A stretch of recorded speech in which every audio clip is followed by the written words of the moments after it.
Have you ever wondered how the dynamics of your family, generations after generations, play out in your own money mindset and your own money results with your business? We are going to address that in today's episode with an amazing guest that I have for you. But before, don't forget to subscribe and like this channel for more interviews like this. Here in the Money Mindset Hub, we make everything for you as a female entrepreneur to change and shift your mind so that you can achieve financial success faster. So if you are in your way to increase your income and better your relationship with money, just hit that subscribe button and listen to our podcast and all of the videos that we have for you every week. It's really good to be here. Thank you for having me.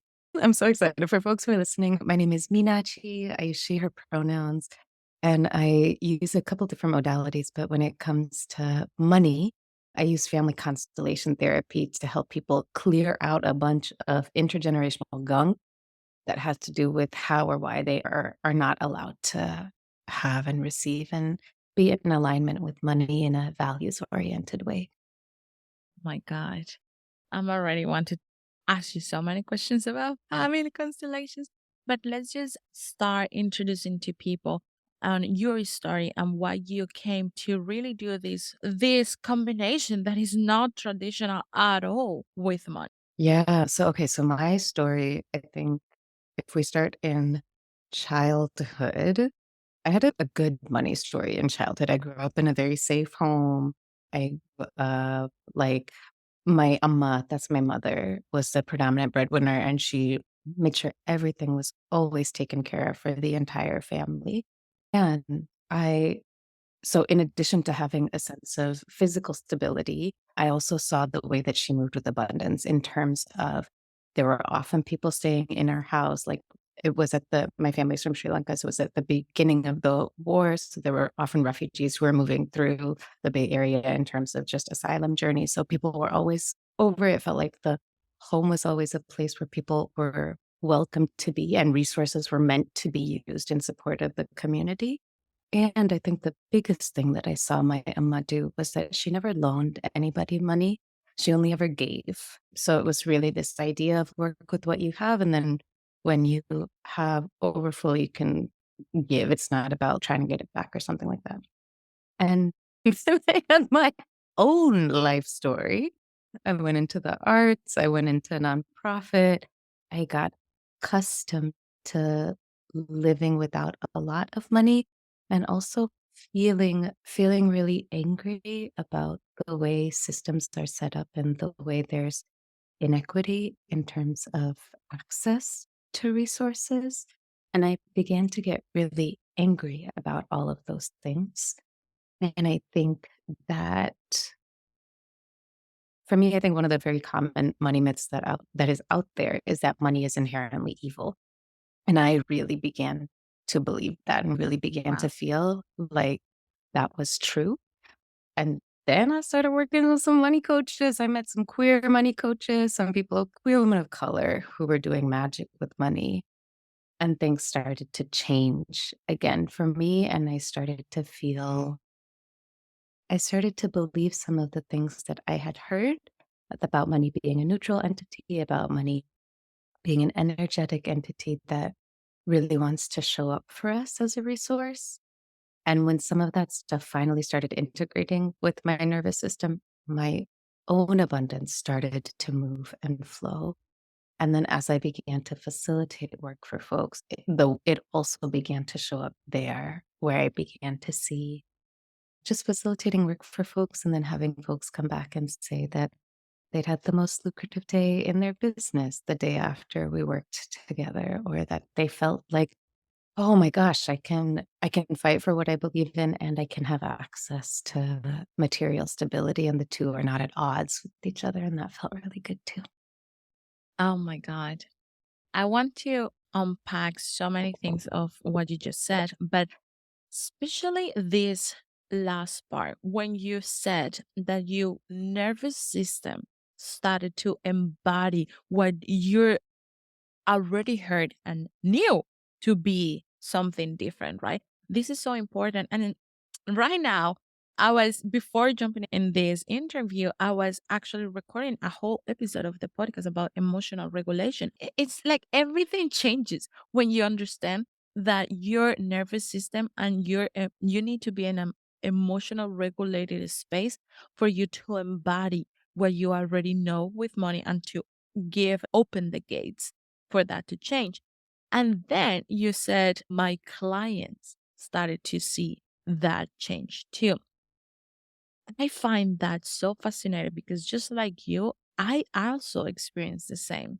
When I went to school and when I had my finance degree and when I checked all the boxes to learn how to manage money, in no part of the equation was, hey, there is this new layer that you need to find, that you need to work with, which is your emotional side of money that triggers you, that puts that or triggers that anger within you. It's not just about, oh, I feel anger per se. It's a topic, it's an object that triggers you. And that emotion, it's not even talked about. So I love that you mentioned that your nervous system started to regulate to it. So talk to us a little bit on how you really experience that regulation. Yeah. So, one of the principles that I learned is that money will always amplify what's in the system. So, if what's in the individual nervous system or what's in the intergenerational nervous system is like a clog or a knot of trauma or just any kind of, we all have limiting beliefs. We all like, doesn't matter how much We work you all do, do. it doesn't matter, right?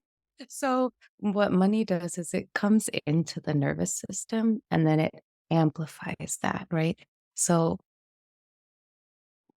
as for my own self, as I have started getting, I don't know if I want to say good with money, but better with money, safer with money, more trusting of money, it both flows in with a lot more ease and it flows out with a lot more ease, that there is a fluidity to it, which is really what money is supposed to be like. If you think of like our society or community like a human body, blood is meant to circulate and it's meant to move throughout the body. It's meant to be in nourishment. Just like in the human nervous system, there are times when we need blood to move faster, like when we're running or when there's like a crisis, something is going on. There's other times when blood can just chill out, go a little bit slower, bring the heart rate down. And money is the same. And I don't know if I'm answering the question anymore because I'm just thinking about this. Love it. Love it. Yeah. But I think for me, and I think for me specifically as a small business owner, as an entrepreneur, as a self-employed person, money still freaks me out sometimes. Last month, my business did 21K, which was excellent, so wonderful, so good. This month so far, I probably hit $300. I know that there's pieces of my nervous system that are like, oh, but the large majority of my nervous system now trusts and knows that things are going to come in and it's going to be okay because I do good work and because money wants to be with me and money wants to be in the accompaniment of that work. And because I've seen it so much now with my clients, because for me, just there's a difference between like how a therapist still needs a therapist, just because there's something that you can facilitate for somebody else. You still got to have somebody holding the space for you. When I facilitate work for clients, it shows up like magic how much money just wants to be with them and love them and support them. And it's so beautiful to watch when that nervous system gunk does get cleared out. And this is, I want to add something else to just like blood, that example. I loved how you put that example because it really, it's like that. It just flows, and sometimes your heart needs to pump faster and it gives blood to run or whatever, what you said. But also, notice the fact that you always have blood. You never run out of it. You never ever are thinking, am I going to have enough blood or not? You are certain of that. I absolutely love this example because just like that, it's money. What would you ever think I'm not going to walk today because I'm saving the reserves of blood for tomorrow so I can, I don't know, I can do whatever tomorrow better. No, you are not thinking that. You're thinking tomorrow I'm going to do this thing that I want to do. And today I'm going to do this other thing that I want to do as well. So you are never thinking from a place of lack with your own blood, with your own body. Yet you are so smart and your brain is so smart with it that it gives abundantly when it has to give, when you desire, because this is the thing. I say when it has to give, but you are creating that necessity. You are telling subconsciously to your brain, I need more blood on my legs because I'm going to run. So it's giving you what you are asking on a subconscious level without really worrying about it. I am having like a breakthrough with your example right now. I'm like, oh my gosh, I'm going to use this one from now on. I completely love it. But to the point of my question, which I already forgot, what my question was, how you really notice that regulation. I think you've said it right. You notice it also through your clients. And this is the beauty of the work. Every female entrepreneur, especially as a woman that have small businesses, we have a roller coaster going of, okay, emotional roller coaster, mental roller coaster, and a strategy roller coaster. And this is the work that I do at, and this is what the programs that I do are based on. Because at no point we are being taught how to manage our own emotions, but also how to think when the results that we think we are going to have, we plan we are going to have, we desire that we're going to have, don't show up. There is a whole narrative that comes with that, that unfortunately or fortunately only is very, it's like it's stronger when it's a female entrepreneur. Because I have male clients and they're like, shit, wait, it didn't happen. Okay, let's try it tomorrow. It's less emotional. We are emotional beings biologically. So it is so hard. And oh my God, it's beautiful to unpack. So I want to ask you now, how constellations came into this panorama of things. Okay.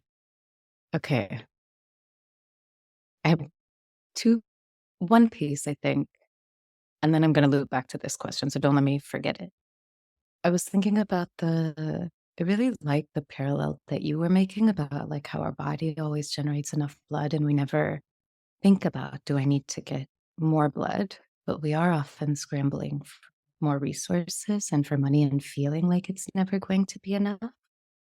And and some of what you were sharing about just the experiences you've had and gender differences of how male clients respond versus like female clients. And I think it's because, again, there's different dynamics we're all navigating in the world. And the more marginalized our identities are, the more stressors there are, and the more difficulty there can be in believing that the world really wants us here and that abundance really wants to show up for us. Which is why I think it's so important, to have practitioners of different ethnicities, racial backgrounds, class backgrounds, gender identities, so that you can actually, it's really different. For example, like it would be different for a trans client to hear me say that money is available versus to be able to hear it from a trans coach who can really reflect their lived identity. The nervous system takes information in when we can see ourselves reflected in the truth. So it's so important to find the right resources. And the thing that's so weird about the nervous system is that when our nervous system is really activated, it's hard to even believe that resources are available. And I think weaving in the constellation stuff, I love family constellation work, period, because it was the first modality. Like, there's this saying that hurt people, right? And this idea that like stuff when people are, again, just like all the different forms of harm or impact or unkindness that can happen in a family occur, it's because there's something higher up in the lineage that has created the context for that.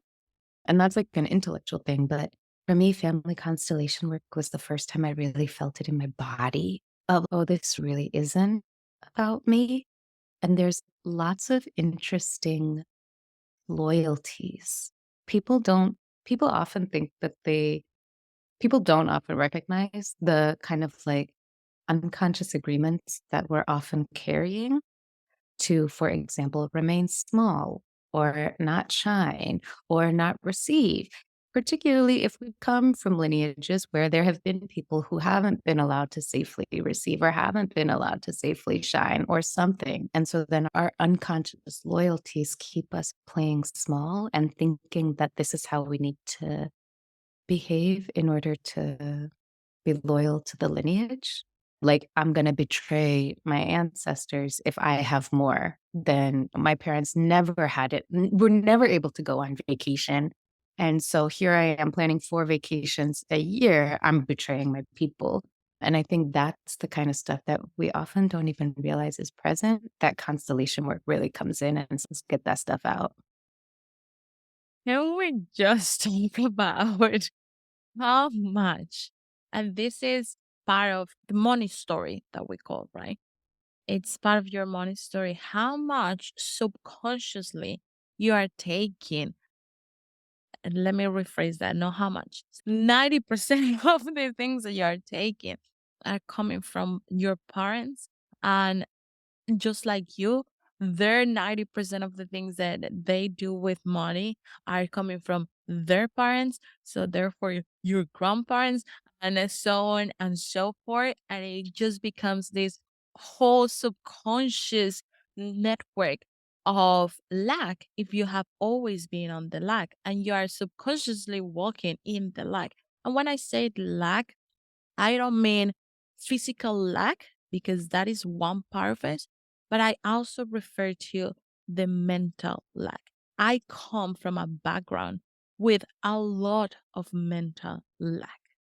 My father is a fisherman from Colombia, from an island that nobody knows.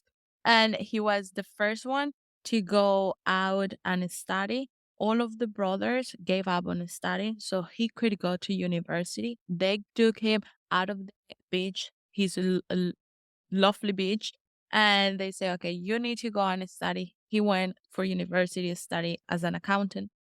So there is a lot of lack there because although he was the one that made it outside of the island, when he came to the city, like you are just a fisherman. You are like nothing. That is mental lack. Although he created everything for himself along with my mother and everything, there is a lot of mental lack. There is a lot of you just need to save because right now that you're getting, because there is always another shoe that is going to drop. You need to be ready. And that's the way I grew up. I didn't lack anything physically, but mentally, it's challenging. And then if I tell you the lack that is coming from my family, from my mother's side, it's also mind blowing. I come from a lineage where my great grandparents, I adore. It was my best friend, my great grandpa. We used to sit down and tell his stories, and he never finished high school, never traveled outside of Colombia. But because of him, I travel. He used to tell me stories about how Venice looked like. And I don't know where he read it. I don't know if it was his imagination, but it exactly look Venice looks exactly like he would tell me. I I got a lot of abundance from that side, but it was a family of 13 kids surviving with whatever the ground like in that moment in Colombia. It wasn't like you make a lot of money and 13 kids. It's no money. It's a lot of money with 13 kids. So it's so interesting. I really had to learn about that to allow myself to do different? My dad also comes from a fishing village, and I think by the time nobody in his generation were fisher folk, but one generation above, they were. And there is and my papa also became an accountant, and he hated it. Hate Wow. disaster. It was not the vibe, was not right for his life path. And there's this thing that happens when we're moving from scarcity as opposed to moving from desire, right? And I don't know if this is necessarily true for you, but I know that, like in my Appa's case, he was told by his older brother that this was what he needed to do, or that he had his dreams of what he wanted to do. And because of what was deemed appropriate at the time and safe, responsible, etc., his older brother, who was at that point, the caretaker of the family, said, no, if you do any of those things, you'll be cut off and you won't have access to resources. And so he made the quote, quote, safer or responsible choice. He cut himself off from his dreams. And it has a really disastrous ending because he's been so unhappy for the rest of his life. And when we think about choices that are made, and this is often the things that happens, like, or it's like the work that we're looking at in family constellation work of what are the ways that you have made choices for somebody else's sake in the lineage because this is what your parents said, or this was the dream of somebody else. Somebody else dreamt of getting out of the village and like living this kind of like big life, but that's not actually what you want. Well, what you want is you want to be able to travel, or you want to be able to do this, or you just want to stay and like be a fisher person for you're good. But and then the thing that happens is that scarcity gets embedded in the system, and how you were saying, right? Like, then even though you didn't actually physically grow up with scarcity, there was always that scarcity in the brain. Because again, I think because that's what happens when we're moving from fear as opposed to moving from desire, opposed to moving from trust, opposed to moving from really the belief that the universe wants us here and that the universe is on our side and that money, resources, love, whatever it is, all of those things want to be here for us. Yes, I couldn't agree more with everything that you're saying. And I think for my father is not a person that I talk a lot because he is very close. For what I know of his story, he did want to become an accountant. And I can, like, you can see, right? This is what he wanted to be. However, I don't know if the place is where he wanted to be. In an ideal world, he will be his profession doing whatever he wanted to do back on his town. And I feel that in so many levels because now that I travel a lot, it got a point where I would say, it would be so nice to be back home with your family, with your customs. It's a very like stupid example, very simple, but sometimes I just want to go to my mom house and know that I'm going to find rice with eggs, which is my favorite plate, and nobody's gonna look at me like, "Are you eating rice with eggs?" I'm like, yes, I'm Colombian. That's the best dish that you can have, right? And you cannot get that from anywhere else, which is not your house, your home, your customs. I understand that in so many levels, but also traveling has opened my mind to understand that the moment that you leave, your identity changes as well. So when you go back, it's not like you're gonna fit in, right? So it's also understanding the differences. And it's the same for him. He says, oh, I want to go back to my beach. And whenever he gets the time to go there after I don't know, a month or two, he's okay, I'm missing my home. So he goes back. So I think it's a part of different layers there. But one of the things that I really resonated with you on what you just shared was the fact that everybody is putting their own beliefs or subconsciously, of course, it's not like consciously this. They are transmitting their desires and their beliefs somehow in your home brain, in your own being, and it's up to you whether you take them on or not. And this is huge with money It's like it's a whole new world when you understand that people subconsciously they're just talking to themselves always. It's always like that. Like you're not really talking, you're not really telling me what to do because you are thinking from my being. It's no way that you can do that. You are talking from your experience, what was truth for you, and then you, as the person receiving that information, can make a decision. However, because money is so taboo and nobody has questioned it ever before, you take that information as truth. And you don't put your gates up and say, wait, I understand that this person is coming from this background, and that's why it was truth for, let's say, my father. He has lived these experiences, and this belief was what he needed to survive, right? Is not truth for me anymore because thanks to that, now I'm in a different situation. I love this. And the thing that popped for me is how much we're always looking for safety, how much, right, the nervous system, the heart is always looking for a sense of both belonging and safety. And one of the things that so the other modality that I use is nonviolent communication. And one of the things that I teach there is that money is not necessarily an inherent need, but it is a strategy to get needs met.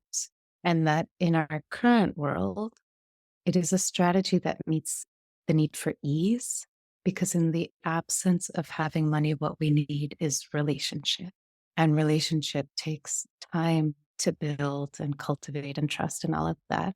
And so when I'm thinking about this thing of safety and some of the narratives that exist around money, whether money being evil, whether you have to work hard for money, that is not true. You don't have to work hard. No. You don't have to No, do you all of those don't. things, right?